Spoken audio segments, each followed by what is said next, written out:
As artificial intelligence moves into healthcare, experts warn about chatbots replacing licensed therapists, especially for teens. On Thursday, 7 lawsuits were filed in California, claiming ChatGPT contributed to mental delusions and 4 suicides. ABC 17's Mitchell Kaminsky joins us live in studio tonight after looking into these concerns. Now, Mitchell, you found that barriers to mental health treatment are making the risk even more worrisome.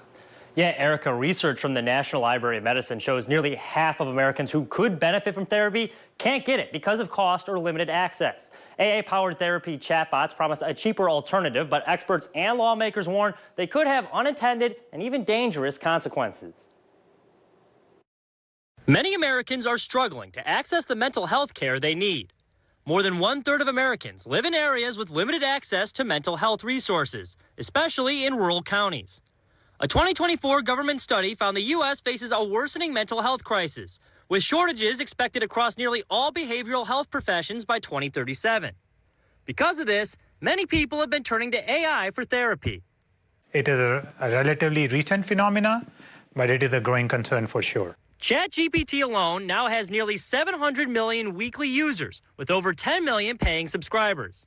But while AI therapy chatbots can improve access, they can also produce biased or harmful responses, making them unreliable for people in crisis. It's not at a place yet where it's ready to replace a professionally trained therapist, in human or person therapist. And that's why it's the concern, because that's not the message a lot of people are getting.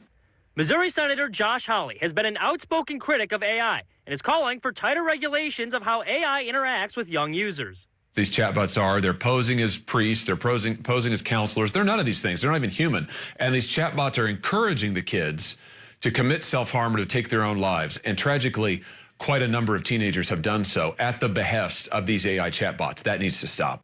One case involves 23-year-old Zane Shamblin, whose family says an AI encouraged him to isolate himself and ultimately take his own life. These AI companies also need to disclose to every user, no matter the age, that the AI companion is not human, that they're not licensed therapists, that they're not priests, they're not lawyers. People need to know what is really happening here, and kids need to be protected. The concerns don't stop with mental health. Hawley tells me he's also worried about AI taking jobs away from workers. This week, Hawley and Democratic Senator Mark Warner of Virginia announced the AI-related Job Impacts Clarity Act, which will require companies to disclose AI-related layoffs to the Department of Labor.